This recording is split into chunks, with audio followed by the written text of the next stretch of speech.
Bueno, me toca el honor de presentar al doctor Marco Jiménez Zapiola, quien disertará sobre la difusión de innovaciones en ganaderías, el caso del bienestar animal. Marco Jiménez Zapiola es licenciado en Sociología de la Universidad Católica Argentina, doctor en Sociología de Washington University de Estados Unidos, y desde 1980 participa en la dirección del establecimiento del agropecuario familiar en una Undinarriain en Entre Ríos. Marco Zapiola, además de ser un amigo personal y un conocido en bienestar animal, difusor de todas las prácticas de bienestar animal, a partir de 1994 se desempeña especializándose en el buen manejo del bovino y en la capacitación del personal de ganadería, también sobre los cuales escribe y asesora a empresas ganaderas y frigoríficas. También se ha dedicado al estudio de la empresa familiar de campo y la dirección empresaria, temas sobre los cuales ha disertado y publicado sendos libros. Editó y tradujo al castellano la segunda versión corregida y aumentada de la filosofía Lassater de la cría vacuna, publicada en Estados Unidos. Esta versión fue reeditada en inglés en el año 2000 y desde 2000 es traductora al español del sitio web de la doctora Temple Grandin. Es autor de libros El buen trato de ganado en 2014, La empresa familiar y Tranqueras adentro, la dirección de la empresa de campo 2018, entre otras ilustraciones, ¿no es cierto?, y trabajos que ha realizado en bienestar animal, y sobre todo es un destacado docente e investigador sobre el bienestar animal que capacita personal y tiene mucha extensión, muchos trabajos de extensión, y lo invito entonces, Marco, a su disertación. Muchas gracias. Bueno, ante todo quiero agradecerle al que tuvo la idea de invitarme. La última vez que hablé ante veterinarios sobre estos temas fue en el 2005, así que me acuerdo. No es fácil a veces, como diríamos, invitar a alguien que no es del palo, y la verdad que el que tuvo la idea y los que la aceptaron y la apoyaron merecen mi gratitud por su apertura a oír a alguien que, bueno, soy doctor pero no veterinario, como ya hemos dicho en otro momento. Y bueno, cuando me propusieron dar una charla, dije, bueno, no voy a ir a hablarle a veterinarios y a estudiantes de veterinaria de las mismas cosas que le hablo al personal ganadero en mis capacitaciones, porque ellos tienen acceso a esos conocimientos por otros medios.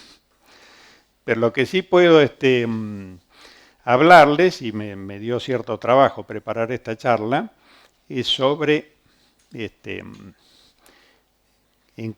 cómo se puede hacer para mejorar la difusión de el bienestar animal y las buenas prácticas de manejo, entendidas como algo científico y técnico, no como una filosofía ni como una teología.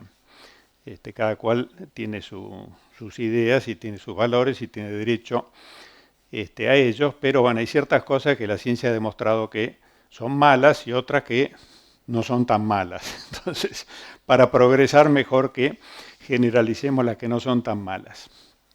De ahí el título de la charla.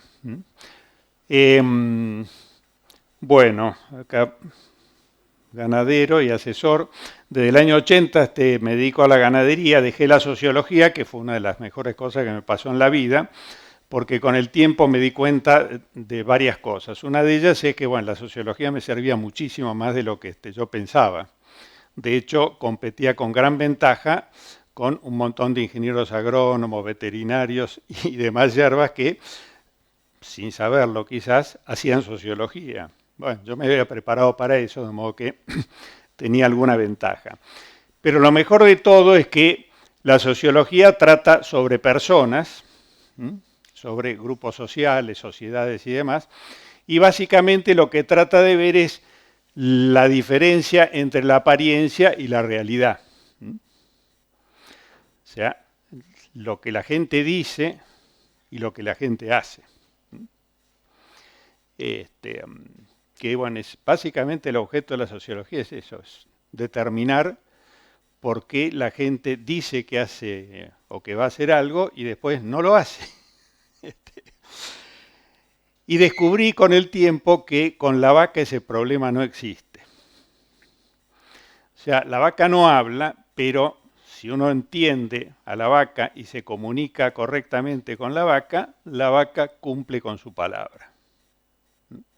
Salvo un 1% por ahí que es antisocial, resabiado, loco, etcétera, que bueno, se detecta muy fácil y se descarta muy fácil. O sea que uno se queda con grandes cantidades de vacunos que en el fondo son una delicia para trabajar, cosa que no puedo decir de los humanos con los que trabajaba o sobre los que trabajaba cuando me dedicaba a la sociología.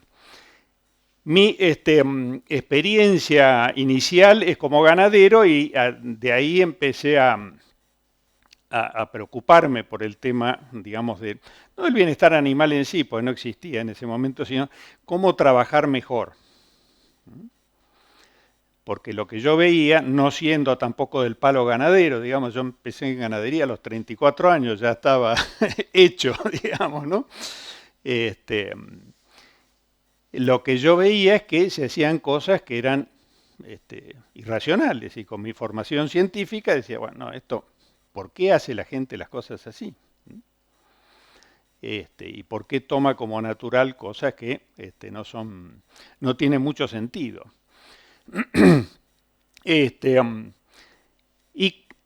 Trabajando en eso, me encontré que había mucha gente que se había dedicado a estos temas, por suerte, pues si hubiera tenido que empezar yo todo, no hubiera llegado ni a la cuarta parte de lo que pude hacer. Y estudiando sobre esos, algunos gringos, como me dice a veces la gente, y otros de acá, porque José Hernández o Rosas, por ejemplo, tienen cosas escritas sobre el manejo del ganado que son brillantes y que la gente por ahí no las percibe o no las entiende. Y me empecé a dedicar a eso y tuve algo de suerte. ¿Por qué? Porque yo empecé en el año 94 realmente a dedicarme a esto. No así full time, sino como algo, acá hay un filón, acá hay que trabajar en esto. ¿Para quién? Para nosotros. para no tener, para que no nos pasaran cosas que nos pasaban. Para mejorar los resultados a muy bajo costo. ¿Qué pasó? Bueno, ustedes recordarán que había una cosa que antes era medio temible, que era el mal de la vaca loca. Ahora, por suerte, ha disminuido, digamos, el riesgo de contraer la enfermedad humana, digamos, la variante humana. Pero que en el año 95, en julio del 95, los ingleses tuvieron que dar el brazo a torcer y reconocer que era una cosa que había pasado de las vacas a los humanos, cosa que habían resistido durante 15 años sin ceder un milímetro, ¿no es cierto?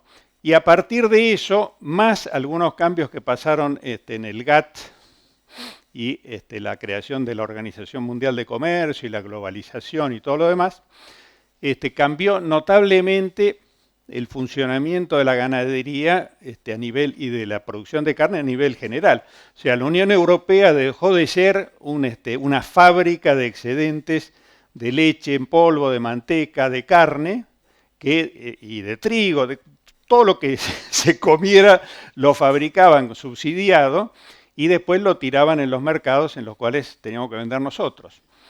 Eso por empezar se terminó y los europeos dijeron, bueno, no, lo que vamos a hacer es apoyar a los productores ganaderos para que cuiden. el medio ambiente y el bienestar animal.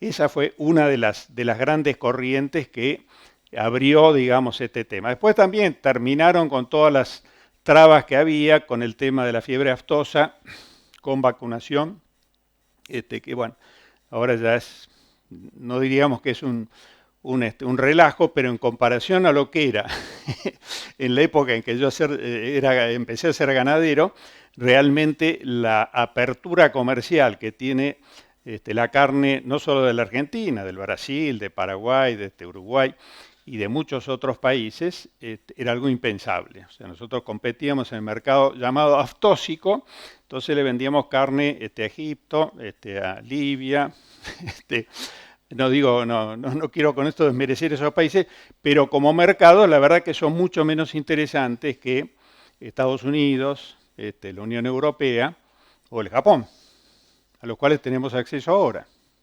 Bueno,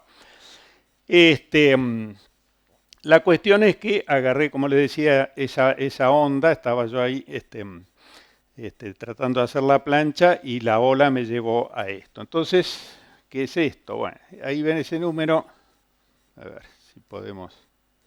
424, esta charla número 424 que doy, que cuando empecé en el año 95 jamás hubiera pensado que iba a dar, qué sé yo, más de 50 charlas en mi vida sobre este tema. Así que, como les digo, empecé como ganadero y terminé como asesor en bienestar animal y buenas prácticas, entre otras cosas, ¿por qué? Porque era una disciplina que no existía, era un campo abierto, y bueno, yo le metí para adelante y empecé a hacer algo que nadie hacía,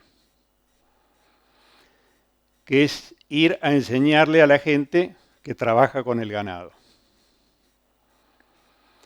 Que me costó aprender bastante a mí también. No se creen que yo iba ahí y sabía todo. Bueno, a lo largo del tiempo fui un poco mejorando y descubriendo cómo tenía que enseñarlo. Porque cuando yo empecé, la primera charla la di ante colegas míos, empresarios, digamos. Por suerte en la segunda, el empresario me dijo, che, ¿te podés quedar a la tarde? Porque mirá, el encargado, no sé, se había peleado, no sé. No, y tenemos que hacer el tacto y la verdad que si nos ayudás, por ahí nos sale mejor. Y me quedé y ahí me di cuenta, no, claro, yo a los que tenía que enseñarle era a estos, no a los del cóctel y del asado. A los que estaban ahí mirando de lejos. Si no le enseño, si no catequizo al tipo que al día siguiente va a trabajar con Hacienda, hablarle al dueño es perder el tiempo. Eso fue fruto de la casualidad y de eso vamos a hablar hoy también.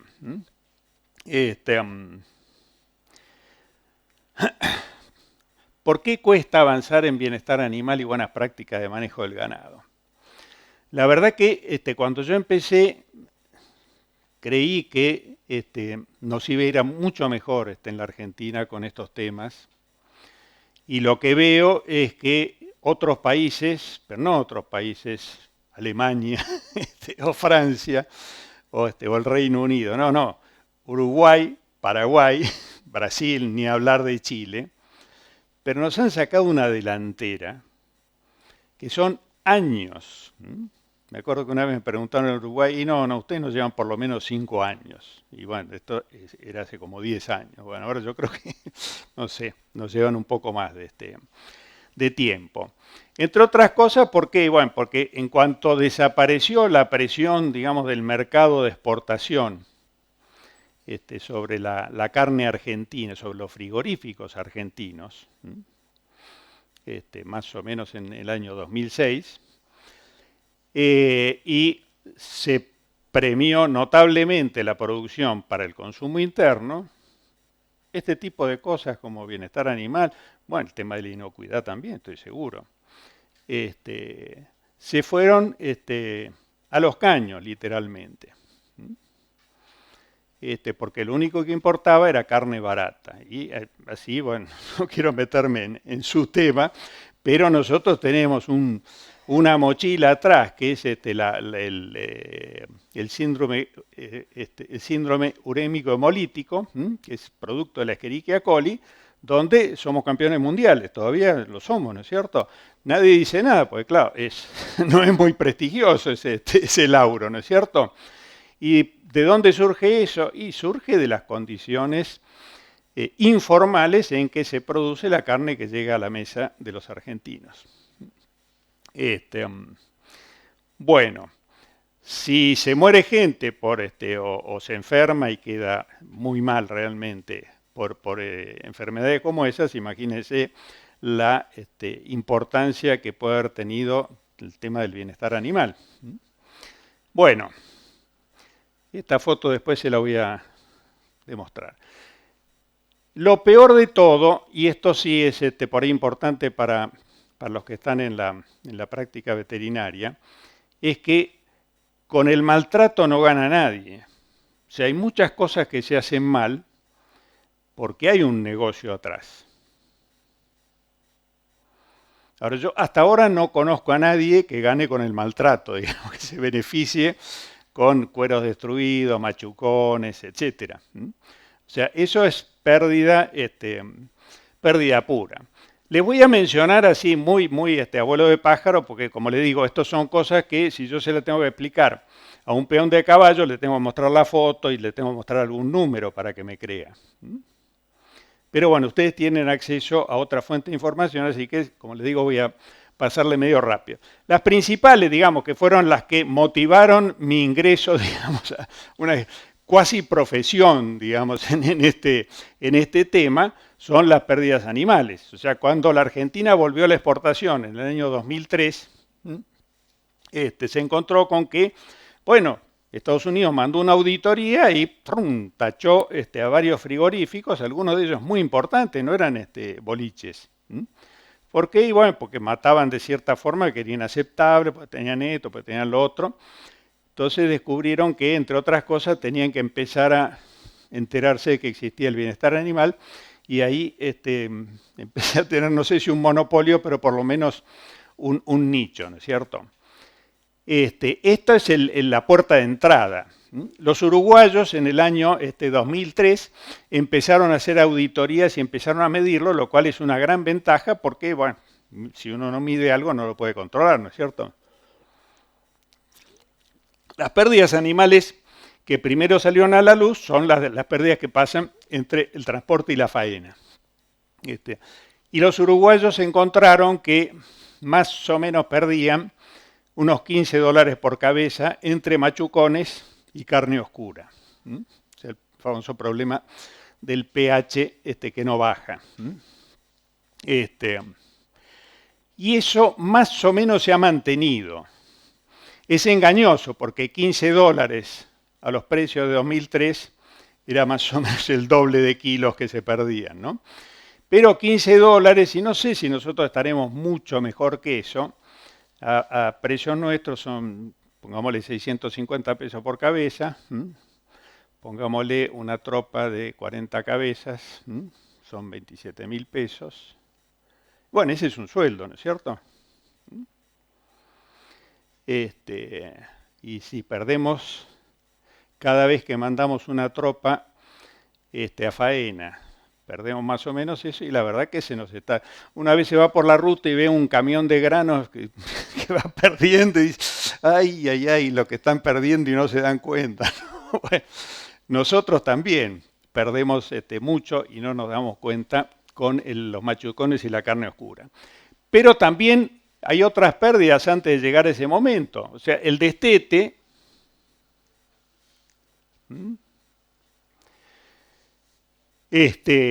Bueno, la gente cuando es sincera me dice, no, pierden más o menos el 10%, los terneros.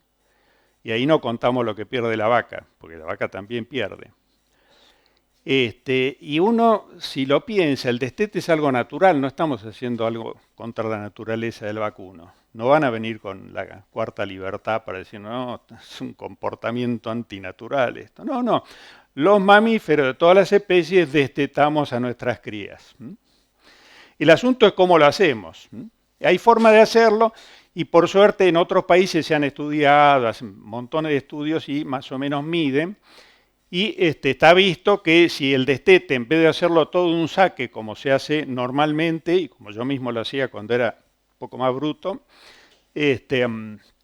lo hacemos en 2 etapas, o sea, primero cortamos el amamantamiento y después separamos a la cría de su madre, bueno, digamos, hay un desmedro, digamos, no es que no pasa nada, pero no debería pasar de un 4%. Más todas las secuelas, o sea, toda la morbilidad y todo el desastre que ocurre con el destete hacia a culata de camión.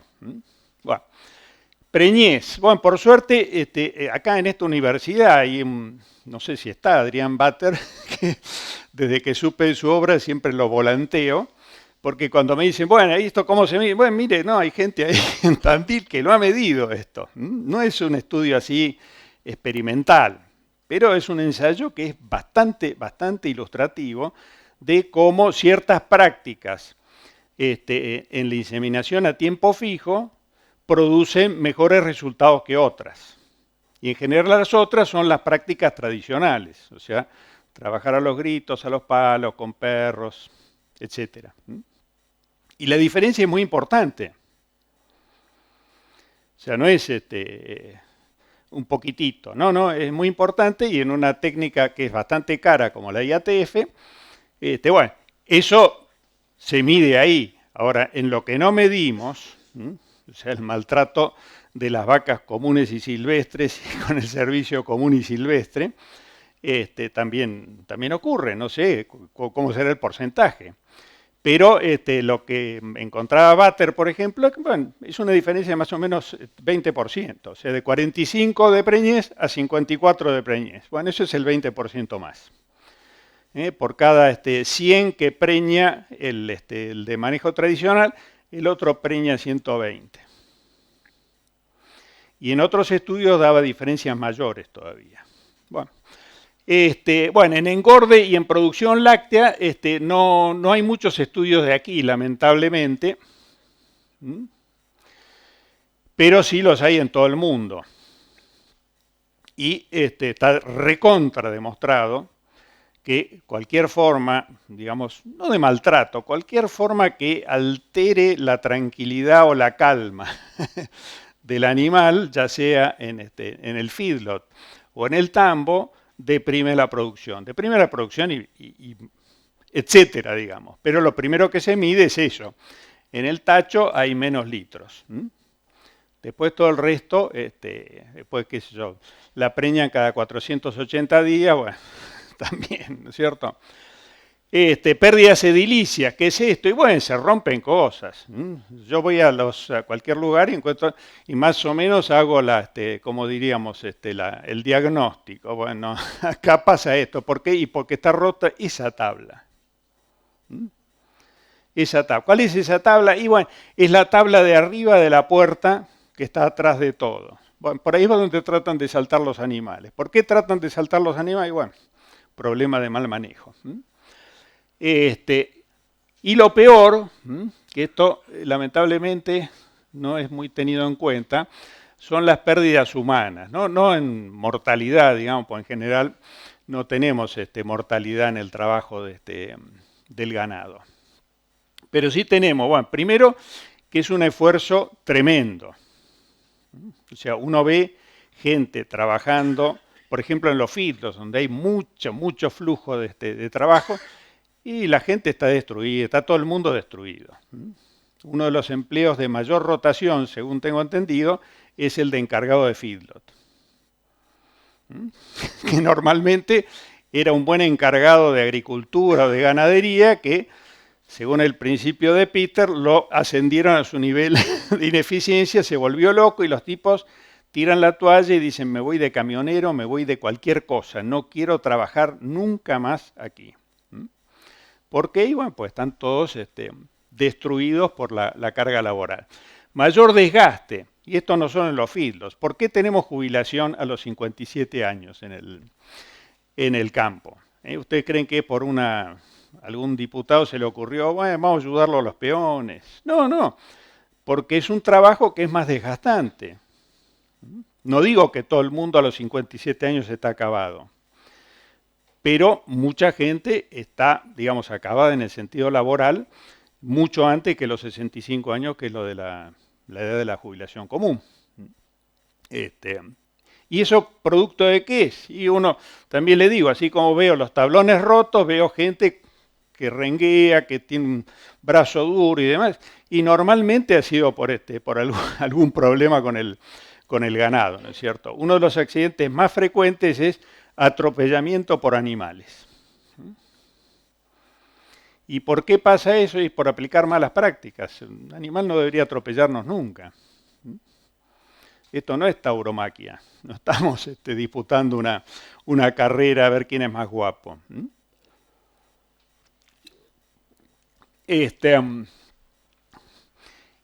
Así que tenemos mayor desgaste en el sentido que la gente, me han llegado comentarios, no, las que están muy contentas son las mujeres del personal, me dice Marcos. ¿Por qué? Y no, pues dice que el tipo llega entero. O sea, después de un día en los corrales, el tipo llega entero, no llega que lo tiene que juntar en cucharita, ¿no es cierto? Y el riesgo laboral también, bueno. Y también hay otra cosa que no se mide, pero que se pierde, ¿cómo diríamos? Se pierde sinergia o se pierde eficiencia en el funcionamiento general. O sea, muchas veces me contratan, ¿por qué? Porque no pueden juntar la hacienda que se le va al monte. Entonces están 3 días, acá claro, en la provincia de Buenos Aires prácticamente no existe, la famosa recoluta. Están 3 días juntando la hacienda. Y eso es una enorme ineficiencia. Y además necesita, la mata a la gente, la agota a la gente. O sea, ir a buscar, después de buscar, qué sé yo, 300 animales, al día siguiente buscar 20, y al tercer día buscar uno, realmente son las cosas que a uno le quitan las ganas de estar en este negocio. Bueno, acá le voy a mostrar algunos videitos, que esto no es para decir, no, miren, qué genio es Jiménez Apiola. No, este es el único donde estoy yo. Todo lo demás son filmaciones que yo hice o que alguien hizo de gente que acababa de tener la capacitación, para que vean que es recontra fácil, no requiere ningún, este es un embarque.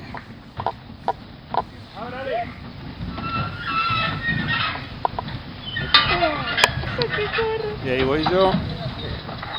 Ya van y sube. Esto es más o menos la ilustración y movimiento de la foto esa, donde salgo cargando Es bastante simple. Claro, simple es así. Son 15 detalles. 15 detalles por ahí. Tendría que explicárselos uno por uno, pero son 15, pero ningún detalle es realmente complicado. Por ejemplo, que el camionero no esté parado adelante. Es el detalle número 1, que es el que vieron en la foto esa donde estoy ahí. Bueno, lo primero que hice antes, bueno, mire usted, por favor, no se pare donde le gusta. Estos son unos bufaletes de 2004, así que es viejísimo. Acá me contrataron porque en la vacunación anterior, para una vacunación, habían muerto 2 caballos, que la verdad que es una maravilla. Si mataron a los caballos y no le pasó nada a los jinetes, la verdad que hay que darle gracias a Dios. Y acá están cargando los búfalos en la manga. Y por supuesto que lo terminamos muchísimo antes.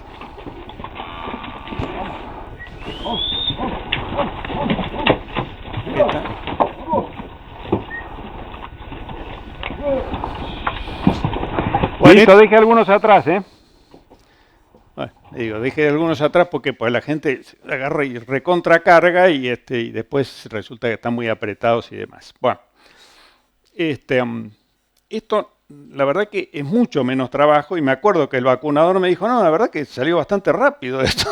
Sí, es mucho más rápido porque los animales van y van nomás, no van y vuelven.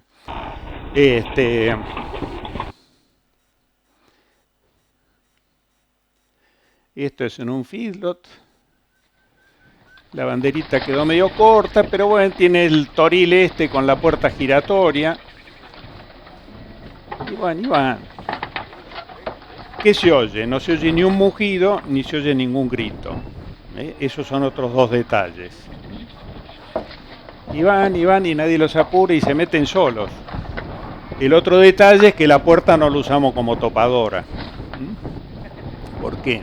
Y bueno, porque eso es parte del problema. Esto es en otro feedlot, en Salta, para que vean que no es solamente con la bandera y el sistema Jiménez Apiola, sino que bueno, que hicieron ahí es el mismo tipo de toril, hacienda bastante más baguala, pero el compañero está donde tiene que estar. Se paró ahí nomás, no hace falta que van, ahí silban, siempre les gusta silbar eso no lo puedo eliminar. Y los animales van, no hay una persona acá como en el anterior, se puede cargar así también. Y esto es en otro feedlot donde filmaron el día siguiente de que estuve yo. ¿Qué es lo que empezamos a ver acá? ¿Por qué son 4? La verdad que no hacen falta 4. Eso con 2 lo hacen tranquilo. Son 4 porque antes cargaban de a 4. Entonces agarraron la bandera, hicieron el mismo equipo pero con la bandera. Bueno, supongo que después con el tiempo se darán cuenta que no hace falta ir de a 4 para hacer eso. Y bueno, la gente por ahí dice, no, esto es muy lento y qué sé yo, hay un problema de diseño que tiene que pegar la vuelta, pero la verdad que no es, van de una, no hay que correr, no hay que hacer nada especialmente. Y esta es la siguiente. No.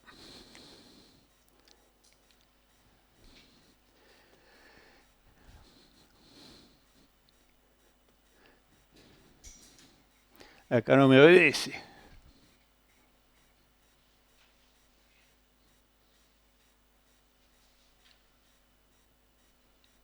Y bueno, voy a tener que ir al siguiente. Acá, bueno, esto es en Neuquén y ahí hubo un tipo que dijo, a ver, me deja probar a mí.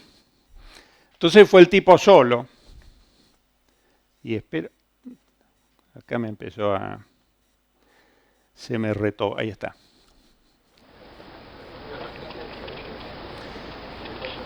Con esto no estoy diciendo, no, hay que echar la mitad del personal porque está de más. No, no, trabajo en el campo siempre sobra, siempre andamos corriendo de atrás. Y bueno, va y lo lleva. Voy a abreviar porque la verdad que no. Y este es un embarque. Donde también yo ya había cargado la parte de adelante. Entonces fueron los muchachos a cargar la parte de atrás del camión.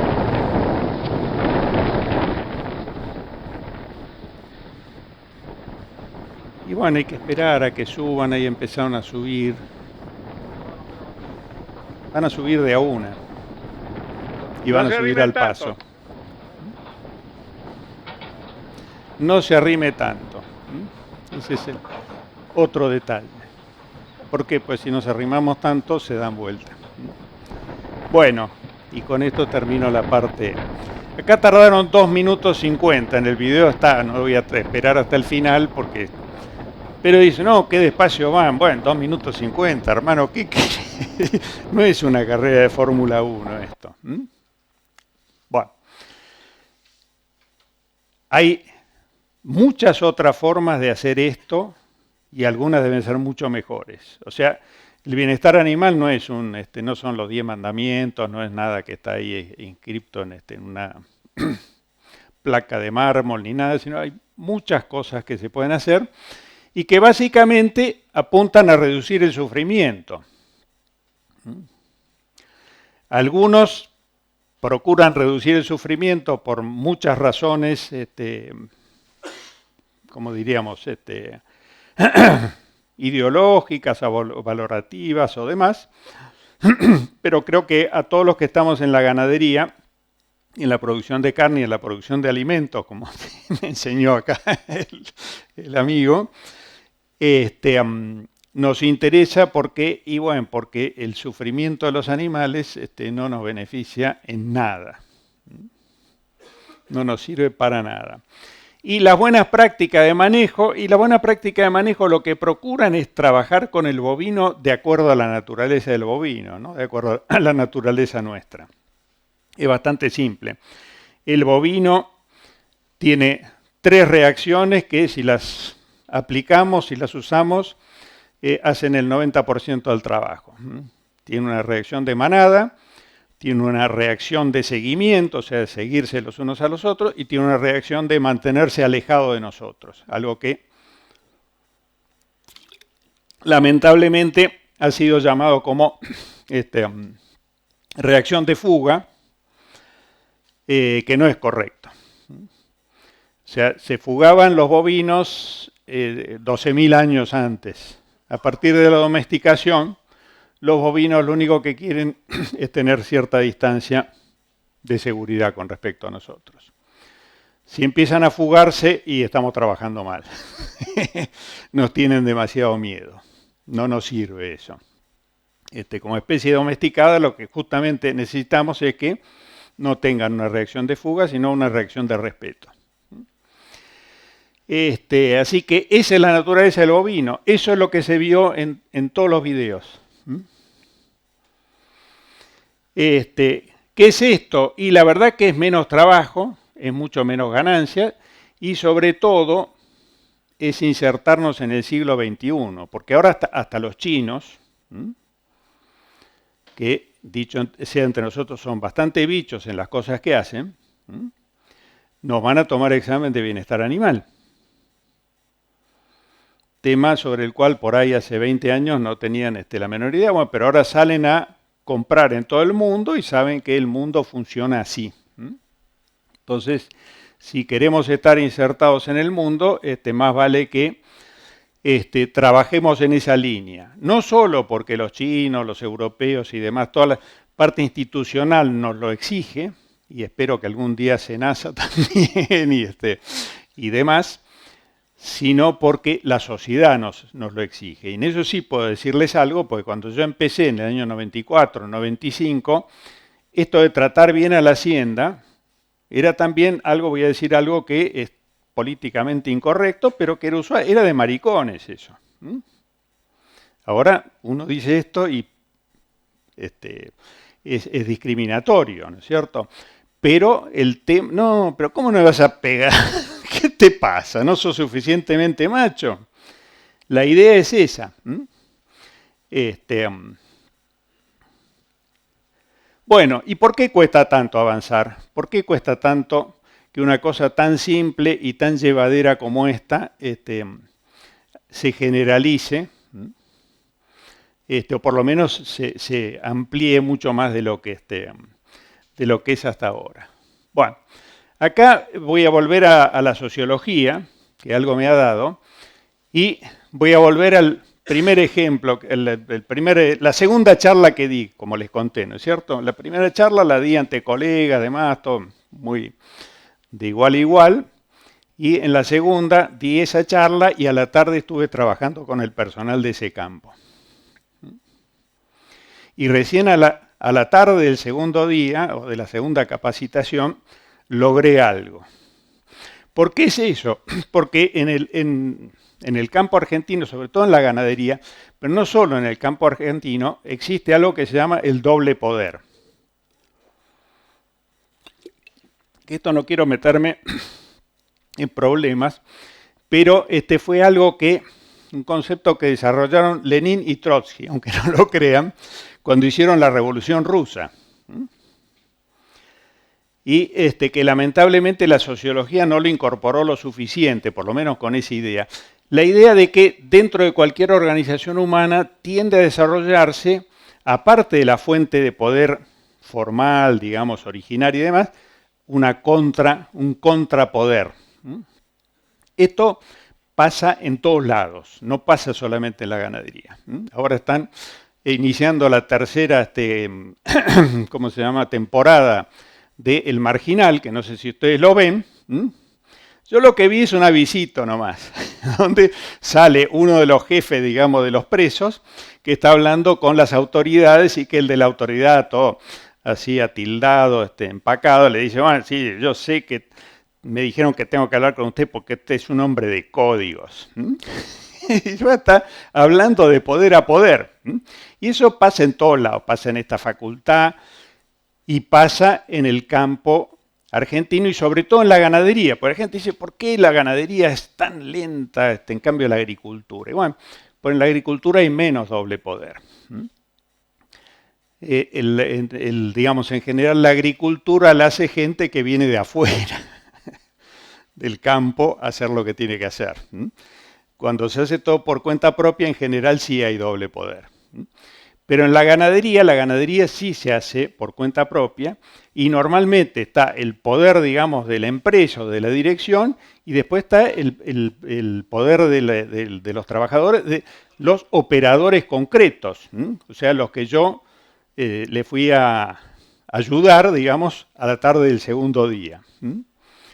Y normalmente no es gente que no es muy receptiva, y con esto no quiero criticarlos, ni menospreciarlos, ni nada. La verdad que si son menos receptivos, no puedo decir, no, es culpa de ellos. No, en general, algunas razones tienen, y quizás el más responsable de eso es el empleador, no ellos. En la ganadería, sobre todo, es muy fuerte el doble poder. ¿Por qué? Entre otras cosas, primero, las distancias. O sea, los procesos se desarrollan con una gran distancia entre la emisión de la orden y la ejecución.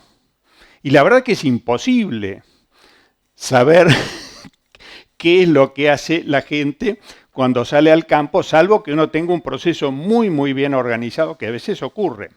Pero le digo, incluso en feedlots, donde uno diría, no, bueno, esto es más fácil imposible. Están ahí, los mirás con un largavista si querés.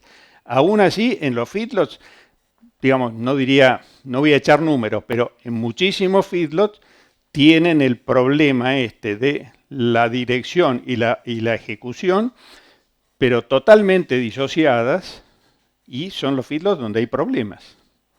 Los feedlots donde eso está más o menos alineado, y alineado no quiere decir que es una cosa militar y que están reducidos a la servidumbre los empleados. No, trabajan bien, trabajan eficientemente, trabajan de la mejor manera posible, y la verdad que están todos muy satisfechos con eso. Ese es uno. Después tenemos la cultura laboral de la autonomía. ¿Qué significa? Y bueno, en general, el trabajador trata de apropiarse de su propio trabajo. Decir, bueno, esto es mío. Marcar el territorio. Y esto pasa en todos lados, no solo en la ganadería. Pero en la ganadería, ¿qué pasa? Muchos ganaderos dicen, no, el tipo sabe. No, yo necesito a alguien que sepa, que sea de a caballo, que sea de lazo, etc. Bueno, por ahí sabe hacer eso, pero no sabe, digamos, detectar un problema de salud o de cualquier cosa en el campo. Entonces, ¿qué tal? ¿Ninguna novedad, patrón? Bueno, después, al día siguiente, no, apareció una vaca muerta. Y la vaca no se muere de un día para otro. Y por último, las innovaciones, todas las innovaciones, y esto es clarísimo en el caso del alambrado eléctrico, son innovaciones que reducen como diríamos, el laissez-faire en el campo y que aumentan el control de la dirección. Entonces, normalmente es normal y es humano que enfrenten cierta resistencia. Y bueno, ¿cómo hay que hacer que entre el eléctrico? Y hermano, va a ser mucho menos laburo. Tomarle la mano al eléctrico porque vas a trabajar muchísimo menos. Vas a recorrer el 5% del campo todos los días.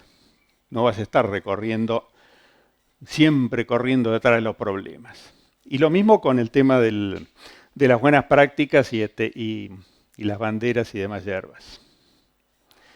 Bueno. ¿Es un problema del personal? No, no es un problema del personal. A mí me contrata la gente para trabajar con el personal, pero yo brujo no soy. Me voy al día siguiente y si en la empresa esa están mal organizados y normalmente van a volver a lo mismo.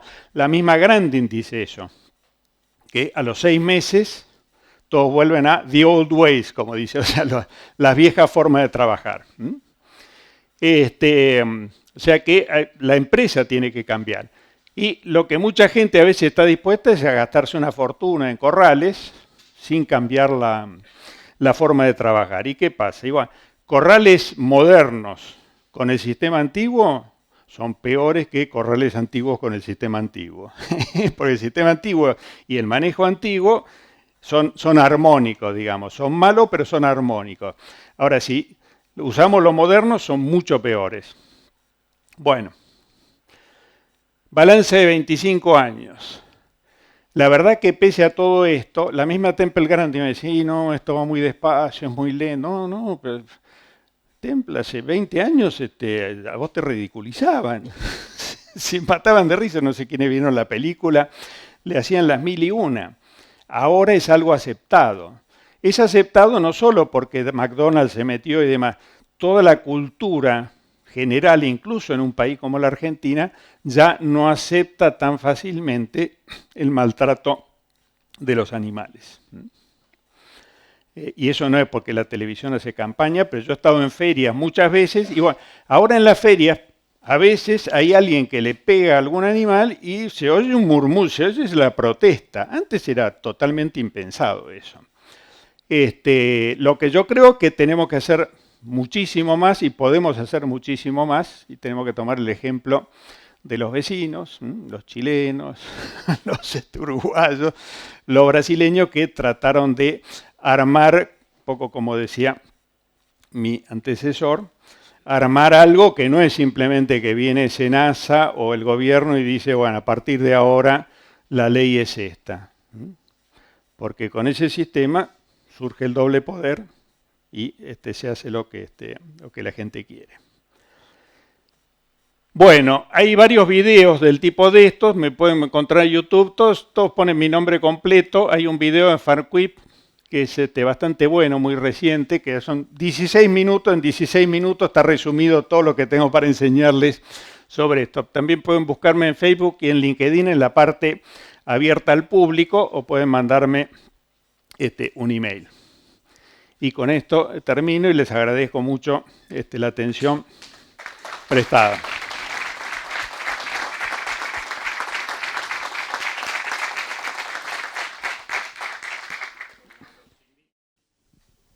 Por ahí a lo mejor es una pregunta más relacionada con la parte de sociología, pero tanto el doctor Luna como usted lo que marcaron es, digamos, que tenemos que cambiar los paradigmas que tenemos con respecto a, ya sea a la resistencia a antimicrobianos y lo que es al bienestar animal. Y nosotros como veterinarios, digamos, tenemos que transmitir eso. ¿Cómo manejamos, o sea, en un párrafo de la charla de usted, a mí lo que me llamó la atención es, hay que dejar el lugar para el aprendizaje solo o sea, no ir nosotros y dictar la clase magistral y esperar que eso impacte inmediatamente. O sea, hay que darle las bases y hay que manejar también como para que el personal vaya aprendiendo solo de sus errores. Es bastante difícil, no hay una única fórmula. Yo creo que lo más importante es lo que los norteamericanos llaman learning by doing, o sea, aprender haciendo. Y eso no es para el personal, es para uno mismo también. O sea, uno lo que tiene que hacer es ir buscando las formas de ir imponiendo, porque en el fondo hay que terminar por imponer ciertas, por lo menos erradicar ciertas cosas. Yo, por ejemplo, me olvidé de decirlo, pero una de las pruebas del doble poder en los campos ganaderos son los perros. Bueno, y ustedes que son veterinarios saben, bueno, y Bater también lo demostró. Los perros, la verdad que, sí, para algunas cosas son muy buenas, pero en los corrales, en el embarque, arriando vaca con cría, mejor que no haya perros. En la recorrida de la aparición, que no haya perros. Es funesto eso. Ahora, la gente, yo le digo esto, que la verdad que es medio como decisión 00001, digamos. O sea, antes de empezar a hablar, sácame los perros de los corrales, del embarcadero, y si hay que arrear vaca con cría chica, que no haya perros. Y si vas a inseminar a tiempo fijo, lo que sea, que no haya perros. Estás perdiendo guita. Y esas cosas medio como que no hay, bueno, un poco de perros. Con el silbido, y bueno, un poco de silbido también, uno no se va a poner, la gente tiene el hábito, ¿no es cierto? Entonces, yo creo que hay ciertas cosas que medio que uno tiene que ponerle tarjeta roja. Tarjeta roja no quiere decir, bueno, usted vaya a arreglar las cuentas, sino, no, esto no tiene que ser así. Y bueno, hacerlo uno, en todo caso. Qué sé yo, ustedes, por ejemplo, con los cepos de M con que tienen que trabajar a veces. Y bueno, no, que el hombre ponga unos mangos y se compre un cepo como la gente, con un apretabacillo, que andan revisando toros y el toro está ahí, que es un peligro. No es forma de trabajar esa. Y creo que en eso hay que ponerse firme. Claro, uno dice, bueno, pierdo el cliente, y bueno, pero por ahí salva la vida. Entonces, es una cosa, no es fácil, y uno tiene que tener cierto yeite, digamos, que si uno trabaja en corriente y si no sabe guaraní está perdido. Uno siempre va a ser el hombre blanco que viene con cosas raras. Entonces, no es fácil. Y no digo que no es fácil porque la gente es bruta, no, la gente es como es y gracias que los tenemos. Entonces, lo que hay que tratar de hacer es mejorar las condiciones de su empleo para que ellos no tengan que jubilarse por invalidez y que nuestros animales produzcan más. Y entonces le vamos a poder pagar mejores bonificaciones y demás. Es un proceso lento, pero esto es muy yendo a su pregunta, es muy la parte de hormiga. Yo creo que a nivel general, y tenemos que los argentinos, con este tema del bienestar animal, bueno, no digo que sea prioritario, mucho más importante es lo que dijo Luna, o sea, lo que comemos. Pero hay ciertas cosas donde tenemos que empezar a trabajar de otra forma. Mucha gente dice, no, ¿usted qué le parece? Debería haber una ley. No, mejor que no haya una ley. Porque es imposible que con una ley vayamos a resolver todas estas cosas. Es imposible. O sea, lo que vamos a tener que hacer es, bueno, juntarnos, los veterinarios son muy importantes. La industria frigorífica, en el caso de bovino me refiero, ¿no es cierto? Los consignatarios, toda gente que, si uno va a hablar, atiende, no es que están ahí, no importa, no. Los transportistas son los que más han avanzado en estos 25 años, a mi juicio. Porque son pocos y la verdad que no hay mucho doble poder ahí. Es bastante inmediato. Llegó un animal caído, alguien paga eso, ¿no es cierto? Así que la gente en eso se cuida. No sé si le respondí, es lento. Bueno, acá llegó el que me hizo la pregunta, así que me la vas a tener que hacer de vuelta. Yo te hacía ese comentario porque estoy seguro que a lo largo de tantos años de haber trabajado en este tema, debes tener anécdotas muy ricas y que por ahí algunas se puede contar, de las que te ha marcado también en todo devenir de tantos años de trabajo en este tema, donde al principio el gaucho me imagino que te miraría un poquito torcido. Sí, yo creo que lo que me salvó, digamos, de morir acuchillado por ahí en alguna circunstancia, es ir a trabajar en el terreno de la gente. O sea, yo creo que la mayor pérdida de tiempo que uno puede tener es, digamos, tratar de capacitar a alguien fuera de su territorio. Pues, por bueno que sea, yo le puedo montar 500 videos y un montón de cosas. Número uno, lo saqué, esta cosa de sociología, lo saqué de su home range, como dice, lo saqué de su querencia y lo llevé a un lugar extraño donde es una cucarachita y trato de enseñar un montón de cosas que son extrañas a su experiencia. Bueno, es perder el tiempo. trabajar, qué sé yo, 1 hora metido en el toril ahí, embretando yo, eso sí enseña. ¿Por qué? Porque el tipo que hacía ese trabajo antes, por ahí montado en un caballo y dando palo y palo, la verdad que lo ve y dice, la pucha, esto es mucho menos laburo. Y si yo di la cantidad de charla que di es porque es menos trabajo. O sea, si fuera más trabajo, si fuera más complicado, de los 25 años, en el año 22, 24 más o menos, no, a Jiménez no lo llamé, no sabés lo que es.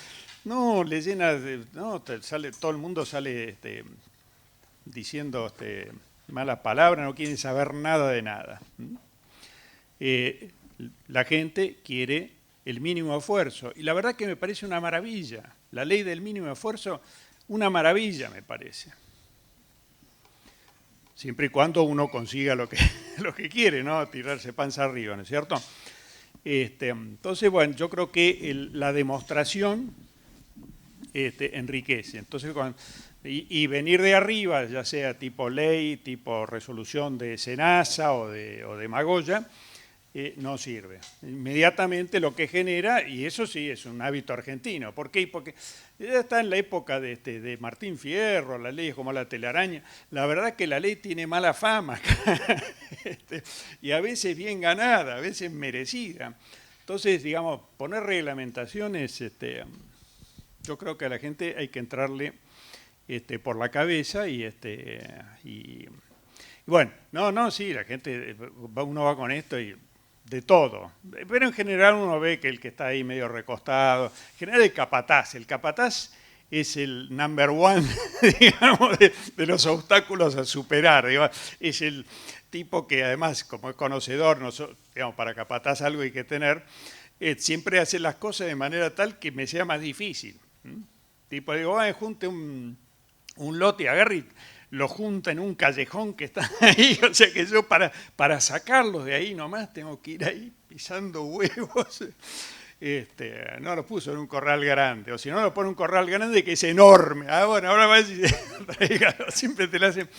Pero bueno, si uno le pone paciencia y buena onda, al final la gente dice, no, este es de nosotros, ¿viste? Este nos viene a embromarnos la vida. Bueno, no sé si hay más preguntas, pues le estoy sacando demasiado tiempo acá. Pero sí, yo creo que hay que sacarle un poco el drama a esto, ¿no? Hay que pelearse con la gente. No, la verdad que si uno le consigue mostrar que a veces me ha habido gente que me ha dicho, no, y mire, que tengo 72 años, toda mi vida trabajé, no, la verdad que... ¿Por qué no lo habré conocido antes? Me dice. U otro, un dueño de un feedlot, que hace años que yo le decía, che, mirá, voy, no te cobro el viático nomás porque era amigo. 12 años tardó en llevarme.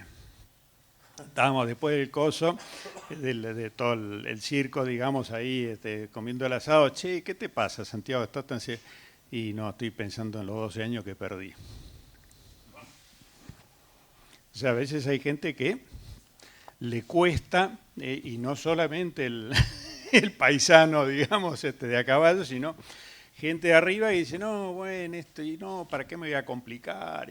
No, esto es menos complicación, esto es más fácil. Bueno, los dejo, les agradezco mucho y nos vemos, gracias.